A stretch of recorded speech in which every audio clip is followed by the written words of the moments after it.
if you talk about the let's say the numbers of RCE, you're mentioning a 200 million turnover. What's the growth rate of a business like RCE, and what's a healthy growth rate? What's a healthy? Good questions. I think what we have a bit of a history growing. What we maybe that's a little bit of a long story where a complete background is coming for, but when I started here, we had approximately 15 Loetje location, and we now last year we opened the 36th Loetje location, so we more than doubled in let's say 5-6 year time. In addition, we also acquired one of the formulas that we now operate, that is Happy Italy, which we acquired in 2021, which added then another 18 locations to the group.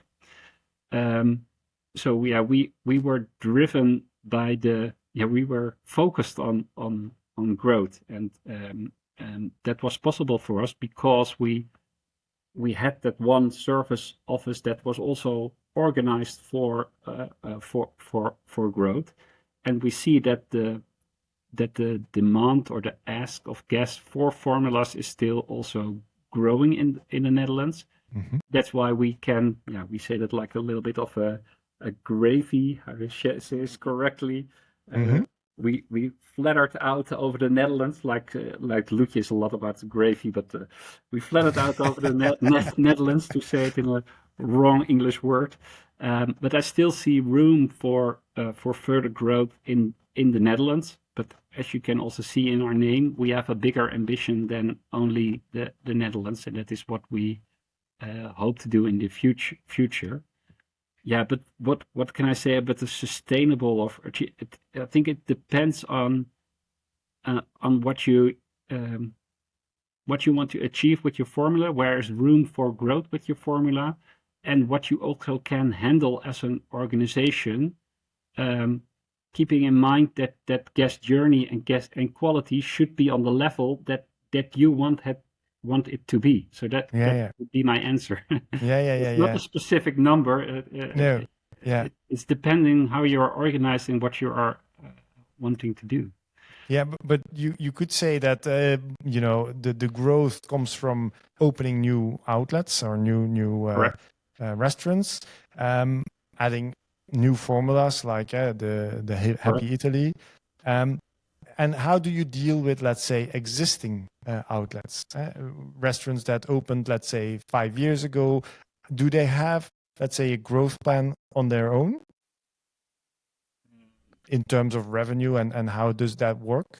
Yeah, it depends what the capacity of the restaurant and the demand there is, of course, in the restaurant. When I think a lot of the discussions now are that when restaurants are full, you can't open another a venue, or you could maybe buy something which next to you, of course. But I think a lot of our restaurants on the peak moments have a full capacity. So then your growth is not.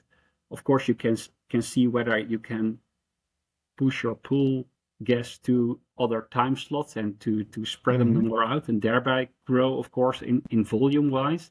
But a lot of the restaurants which are full, then revenue is, of course, driven by inflation or your menu price adjustments, or by achieving that guests change what they order in the restaurant. Yeah. Especially if you focus on guest journey again, how can you achieve? So I would say that it's a mathematical exercise you can do, what kind of growth rate you can achieve on a restaurant level. But again, coming back to detail, it's all about the detail for a specific location. You can do it on a granular high level. It's on the default on the specific location. All right. For instance, if the bridge breaks down and a lot of people cannot come to your restaurant, then it will definitely impact the revenue you can achieve in a restaurant. So obviously, yeah, yeah. But when you're full, can I summarize that? Of course, you're struggling with maximum capacity, and then of course you can do some optimizations to grow, but maximum capacity is maximum capacity. Of course, I totally understand that.